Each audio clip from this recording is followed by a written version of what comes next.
You know, you're sitting in a meeting, or maybe you're just standing at a coffee shop. Yeah. And you know the exact English words to answer the question that someone just asked you. I mean, you can read them, you can write them, and you understand them perfectly when other people speak. Oh, absolutely. The comprehension is entirely there. But then, the second all eyes turn to you, something physical just happens. Your throat tightens up, your brain completely crashes, and you manage to stammer out maybe 3 fragmented words. It's brutal. And that phenomenon right there is, well, it's one of the most universally frustrating experiences for language learners. Yeah. The silence stretches on, the social pressure just mounts, and you end up feeling completely trapped in your own head. You're fully aware of what you want to say, but you're physically unable to manifest it. It leads to this incredibly heavy, discouraging thought, like, maybe English is just not for me. Right. You start to internalize that freeze up as a personal failure. Exactly. Like, it's a sign that you lack some kind of genetic talent for language. But today, we're dismantling that idea completely. Yes, we are. Our mission for this exploration is to unpack a really practical, step-by-step framework for speaking English confidently. We're throwing out the grammar drills. We are avoiding the agonizing over complex rules. Thank goodness. Right. This session is purely about the psychology and the actual mechanics of real-world speaking. And, I really want to set a firm baseline for our conversation today, drawing directly from the core premise of our source material. Okay, let's hear it. If you find your mind going blank when it's your turn to speak, you need to recognize that you are not inherently bad at English. You are simply utilizing the wrong methodology. Wow, okay. Yeah, it's a structural issue with how you train. It is not a deficit in your intelligence or your capability. I love that. That distinction instantly removes the guilt, from the learner. If we aren't fundamentally bad at the language, we just need to figure out the mechanics of why that freeze actually happens. And the materials we're examining, they draw a really sharp line here. They argue that the roadblock holding you back is not a lack of vocabulary, is not a misunderstanding of grammar. No, not at all. The real issue is a dramatic imbalance in the type of practice you're doing. Yeah, it really comes down to the massive gap between passive consumption and active execution. Okay. Explain that a bit more. Well, look at an average day for someone trying to master English. You might read articles, scroll through social media, watch movies, or, listen to audio programs. Right, taking it all in. Right. You might even type out a few emails where you have the luxury of time and, critically, the backspace key. Oh, the backspace key is a lifesaver. It really is. But actual real-time, out-loud, unscripted speaking. For most people struggling with this freezing response, that daily practice number is sitting right around 0.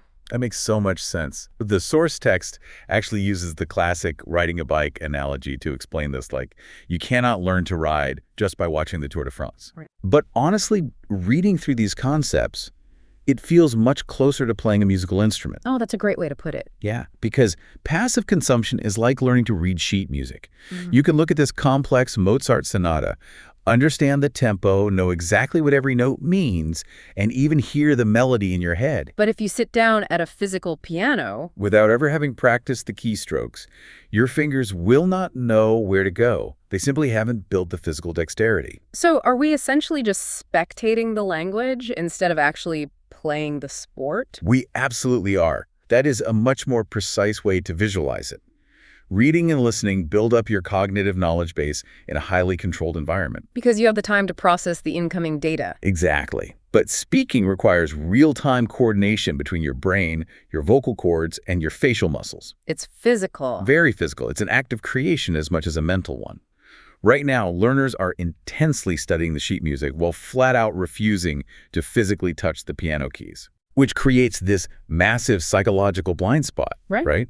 Because the brain tricks itself. You listen to a fluent speaker, you hear a complex sentence, and you completely understand it. And because you comprehended it effortlessly, your brain falsely assumes it can produce that exact same sentence effortlessly. We call that the illusion of fluency. Comprehension and production are completely different neurological pathways. Interesting. Yeah, comprehension is a filtering process. You're taking in external data and extracting the meaning from it. Production, on the other hand, is an assembly process. So you're having to actually build it. You are pulling raw linguistic materials from your memory and constructing them under the severe time pressure of a live conversation. When you rely solely on passive consumption, that assembly pathway literally hasn't been built yet. Wow. Okay, so if the assembly pathway is weak, we need to look at what's actively clogging it up when we finally try to use it. Right. The source pinpoints a specific mental bottleneck that triggers the brain crash we talked about in the intro. It refers to it as the translation trap. Okay, let's unpack this. What exactly is this trap? Well, for anyone operating in a second language, the instinct is always to fall back on the foundation you already trust entirely, which is your native tongue. Makes sense. It's safe. Exactly. You conceptualize the idea in the language you know perfectly and then attempt to mentally bridge the gap to English. And the text outlines this as the definitive wrong way of speaking. It provides a highly relatable example using Hindi. Right, the water example. Yeah. Suppose you want a glass of water.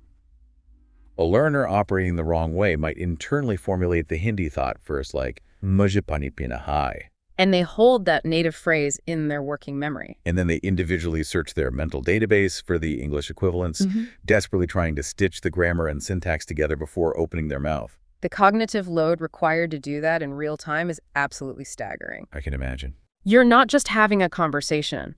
You are simultaneously running a complex, real-time linguistic conversion algorithm in your head. Sentence structures don't map one-to-one across languages. Idioms don't translate directly. No, they never do. And while you're doing all this internal processing, the other person is just staring at you, waiting for a response. The delay causes panic, the panic spikes your stress hormones, and those hormones effectively shut down your ability to recall the vocabulary you actually know. It sounds exactly like a computer running a massive hidden background app that just drains the entire CPU. Yes. You have zero processing power left for the actual live conversation, so the whole system just freezes and crashes. It's a perfect analogy. So the fix for this, according to the text, is straightforward in theory, but requires a major behavioral shift. You just have to bypass the native language entirely. That's the right way presented in the text to start thinking directly in simple English. You skip the native formulation phase completely. So no translating at all. None. Instead of generating the Hindi thought, holding it, and translating it, you attach your internal desire directly to the English output. You just think, I want water. But let's look at the mechanics of making that switch, though. You can't just command your brain to start generating complex philosophical thoughts in a new language overnight. No, of course not. The text suggests anchoring this new habit to immediate physical realities. Walking around the house thinking to yourself, I am walking, I am eating, I am feeling tired. Because that is how you train a first-order response. You aren't doing this to, dumb down your intellect. You're doing it specifically to eliminate the translation lag. Okay, that makes sense. By linking the English words directly to your physical state, the act of walking, the feeling of hunger, you're wiring your brain to access English as the primary label for that immediate experience. Rather than treating English as a secondary translation of a native thought. Precisely. So you're building the direct highway and permanently closing the detour. Love that. Over time, that inner monologue becomes your default processing speed. But internal narration is a safe sandbox. You control the pace. Right. Conversation is a live arena. The moment someone walks up to you and asks an unexpected question, the social variables hit. Adrenaline spikes, anxiety creeps in, and your carefully controlled internal narration gets completely drowned out by panic. It does. To counter that external pressure, the source introduces a strict behavioral mandate, which is the 3-second rule.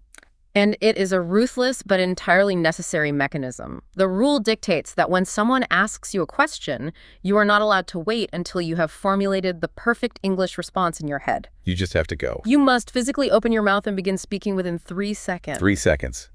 That practically eliminates the possibility of overthinking. You are forcing the brain to initiate action before the fear has time to fully boot up. Exactly. The longer you wait in silence, the more likely you are to fall back into the translation trap. The 3-second rule forces you into that assembly pathway we discussed earlier, whether you feel ready or not. Okay, here's where it gets really interesting, because I need to press pause. I can hear the listeners' alarm bells ringing right now. Oh, I'm sure. And the text does address this head on. The source explicitly says that if you speak within 3 seconds, it is totally okay if the English comes out broken.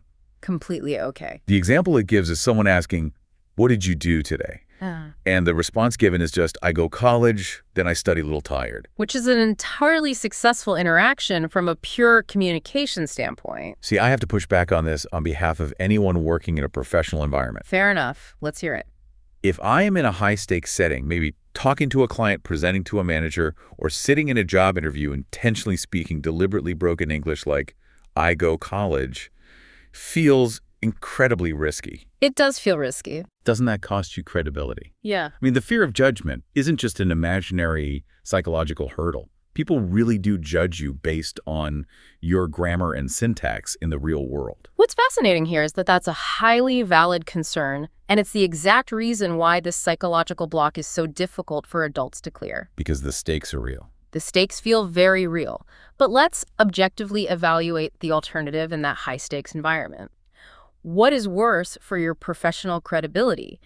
Delivering a grammatically imperfect sentence that still accurately conveys your project update, or freezing in total, terrified silence for 10 seconds while your client just stares at you waiting for an answer? Well, the silence is definitely worse. Right. It projects a lack of competence or lack of preparation, whereas broken English just projects that English is your second language. Exactly. The source is fundamentally reorienting our hierarchy of needs in a conversation. Connection and information transfer must always sit above perfection. Okay, I see. When you say, I go college, then I study a little tired, the grammar is undeniably mangled, but the data is perfectly transmitted. The listener completely understands your day. It shifts the whole definition of success. Success is no longer passing an invisible grammar exam. Success is successfully passing the data from my brain to yours. Yes. And the harsh reality the text points out is that the mythical day where you wake up and suddenly speak flawless English before ever practicing out loud well, that day simply doesn't exist. It's a fantasy. It is.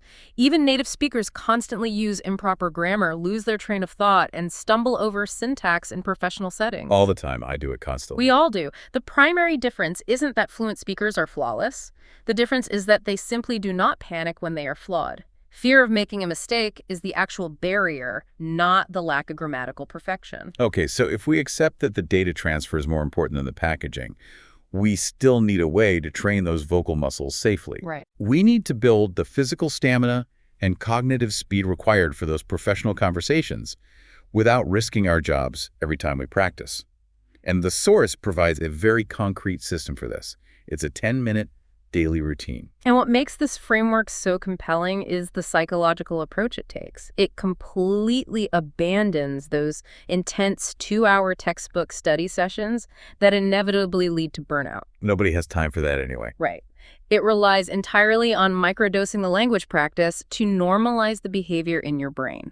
Let's break down the mechanics of this routine because it solves a few specific problems we've discussed. Step 1 is talking to yourself out loud in front of a mirror. You talk about your plans, your problems, your day. Yep. At first glance, that sounds a bit ridiculous. Yeah. But mechanically, it addresses the exact issue of building muscle memory.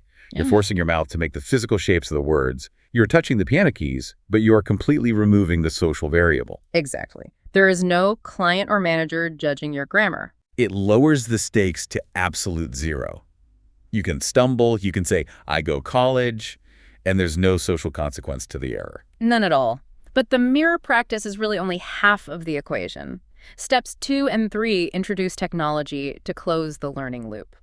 Okay, that's so. While you're speaking to the mirror, you record your voice on your phone.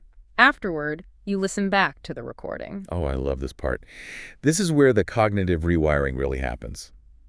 Because when you're actively trying to speak, your cognitive load is maxed out just searching for the right vocabulary words. You literally cannot hear your own mistakes in real time. Right. But when you hit playback, you are suddenly back in that passive listening mode. Your high-level comprehension skills, which we established are already strong, kick back in. It's like having a personal coach. You become your own auditor. Because your listening comprehension is advanced, your ear will naturally snag on the grammatical errors or the awkward pauses you made during the recording. You'll hear it right away. You really will. Yeah? And the text emphasizes that this self-recognition is the engine for real growth. You don't need a teacher correcting you with a red pen. Your own brain provides the auditory feedback loop necessary to adjust the behavior for the next attempt. And the schedule they lay out for this integrates so seamlessly into a normal day that it prevents the brain from treating English like a high-stakes performance event. It splits the practice into 3 tiny segments, morning, afternoon, and night. If we connect this to the bigger picture, in the morning, you spend just 5 minutes thinking in English. This is the internal narration we talked about earlier. I am making coffee. I am checking my emails. I am driving to work. Just simple statements. Right. You're warming up the direct translation highway before you have to interact with anyone externally. Then in the afternoon, the goal is to speak just 2 to 3 sentences in real life, to a real person. Utilizing the 3-second rule, it could be ordering a coffee, greeting a colleague in the hallway, or asking a clarifying question in a meeting. Right. It doesn't matter if the sentence is broken. You are simply proving to your nervous system that you can execute externally without the world ending. And finally, at night, you record a 1-minute voice memo summarizing your day, and you listen back to it to catch your errors. That's the entire routine.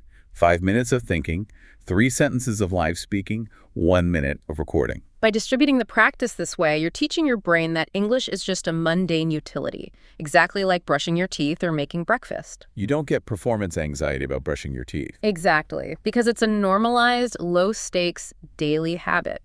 This routine aims to make the physical act of speaking English equally mundane. That is a profound psychological shift. We are stripping away the pedestal that we put this language on. If we synthesize everything we've unpacked today, it ultimately comes down to a very liberating truth. Perfect English is a myth that keeps you silent. Confident English is a tool that lets you participate in the world. It's the transition from passive fear to active, messy, but highly effective participation. And if you trust the process, starting small, speaking daily without fail, the source guarantees an inevitable shift. Eventually, the internal translation shuts down completely, and you realize you are simply speaking without thinking about the language at all. You're just playing the music without reading the notes. Exactly. Before we wrap up this analysis, the themes we've explored today reach far beyond just learning a language. We've seen how waiting for a flawless performance is the ultimate trap that prevents any real progress. Which naturally prompts a much broader question for us to reflect on. If perfectionism is keeping you silent in language learning, in what other areas of your life are you holding back? Oh, that's a great question. Where else are you sitting in the stands, waiting for your skills to be absolutely perfect before you allow yourself to step onto the field, speak up, and actually participate? A fantastic question to leave lingering in your mind. Perfection is an illusion. Action is reality. We hope this conversation has given you the practical tools to break through the silence and start making some noise, even if it's messy at first. Make sure to subscribe for more insights and breakdowns like this one.